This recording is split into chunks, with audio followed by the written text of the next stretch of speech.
নিয়ে আজকের এই যে বিশেষ প্রেস মিট সেটা আমরা শুরু করছি। আপনারা প্রত্যেকেই জানেন যে বেশ কয়েক বছর ধরে আরামবাগ শহরে এবং আরামবাগ শহরের পার্শ্ববর্তী এলাকার মানুষজনদের নিয়ে একটি বড় মাপের বসন্ত উৎসবের আয়োজন করা হয়, যেটি বিকল্প প্রয়াসের পক্ষ থেকে আয়োজন করা হয় এবং যার মিডিয়া পার্টনার থাকেন প্রতিবাদী আওয়াজ। তো সেই বসন্ত উৎসব হৃদমাজারে বসন্ত, যে বসন্ত উৎসবের শীর্ষক নাম আমাদের, তো সেই বসন্ত উৎসব এই বছর আমরা 2025 সালে আমরা আয়োজন করতে চলেছি এই নওপাড়া শীতলা মাতা ক্লাবের এই ফুটবল গ্রাউন্ডে। তো এই উপলক্ষে আমাদের এই বছরের অনুষ্ঠান, আমাদের কি পরিকল্পনা, আমরা মানুষের জন্য কি ভেবেছি, তো এই সম্পর্কে আজকের এই সাংবাদিক সম্মেলন আমরা শুরু করছি।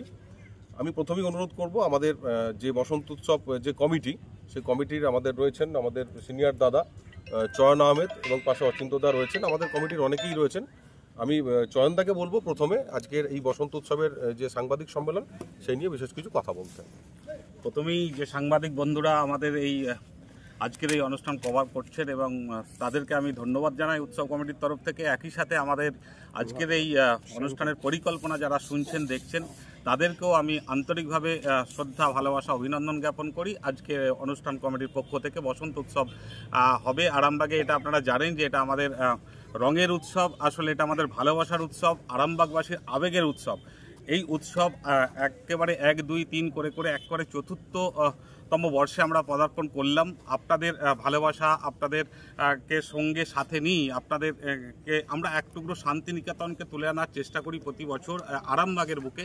আসলে আমরা সাধারণ যারা মানুষ তারা সবসময় আমাদেরকে এই দোল উৎসবে, বসন্ত উৎসবে শান্তিনিকেতনে যাওয়ার সুযোগ সময় হয়ে ওঠে না। সেই জন্যেই আমরা যাতে করে সেই মানুষগুলো এখানে উপস্থিত থেকে তারা আমাদের মধ্যে থেকে একসাথে আনন্দ ভাগ করে নিতে পারে, তার জন্যই এই আবেগের উৎসব, ভালোবাসার উৎসব, আমাদের বসন্ত উৎসব কিন্তু আমরা করে থাকি।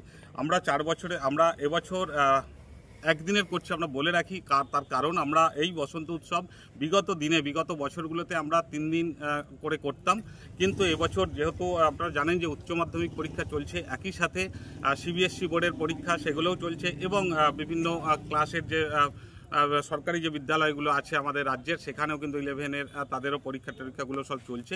সব কিছু কথা মাথায় রেখে আমরা একদম একদিনের করছি, যাতে করে এই উৎসবকে আরও একটা মাত্রা দিতে পারি। আসলে জানেন যে 3 দিন হলে আরও একটু ভালো লাগতো, আরও বেশি আনন্দ আমরা সবাই মিলে করতে পারতাম, কিন্তু তবুও একদিন আমরা এই অনুষ্ঠান করব যাতে করে মানুষগুলো ভালোবাসার উৎসবে একদিনের জন্য হলেও সামিল হতে পারে। আপনারা জানেন যে আমরা বিভিন্ন উৎসবকে কেন্দ্র করে সারাদিন ব্যাপী একদম সকাল থেকে সন্ধ্যা পর্যন্ত বিভিন্ন রকম সাংস্কৃতিক যে অনুষ্ঠান, কালচারাল প্রোগ্রাম সেগুলো থাকে। বিভিন্ন শিল্পী, এলাকা এবং এলাকার বাইরের বিভিন্ন শিল্পী তারাও কিন্তু এখানে এসে পারফরমেন্স করেন।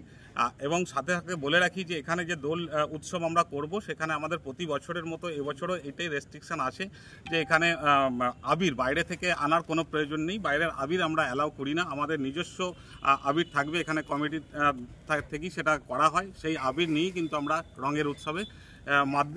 আর বিশদ আছেন আমাদের অচিন্তদা আছেন, অচিন্তদাকে কিছু বলার জন্য বলব। নমস্কার। ঈদমাজারে বসন্ত যে উৎসব বসন্তকে নিয়ে করা হচ্ছে, সেই উৎসব এবছর 4র্থ বর্ষে পা দিয়েছে। নওপাড়া শীতলা মাতা সংঘ ময়দানে এই উৎসব অনুষ্ঠিত হবে। আপনাদেরকে অনুরোধ করব, আরামবাগবাসী বা আশপাশের গ্রাম মানুষকে, আপনারা উৎসবে আসুন, সামিল হন এবং আনন্দ উপভোগ করুন। সকাল 9টা থেকে এই উৎসব আরম্ভ হবে এবং সারাদিনই বিভিন্ন রকম প্রোগ্রাম দিয়ে সাজানো আছে। সবগুলোই আপনারা উপভোগ করুন এবং আমাদের সঙ্গে থাকুন। আশা করি আপনাদের ভালো লাগবে। নমস্কার। মানে পূজা একটু বলবে, তারপরে কথা বলছি। পূজা একটু বলবে ওখান থেকে।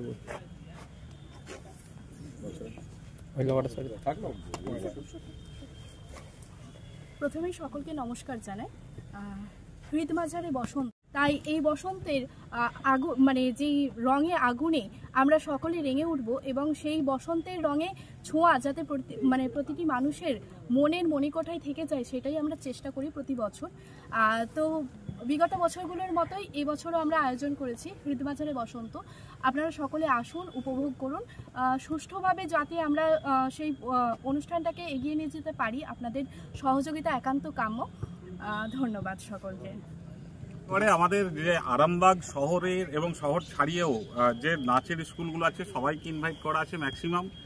তাদের স্কুলের ছেলেমেয়েরা তো থাকছেই, তারা নাচ গান কবিতা টোটালটাই থাকছে এবং বাংলা ব্যান্ড আছে, তাদেরও একটা অনুষ্ঠান হবে। বাকিটা সীমন্ত জানে বিষয়টা।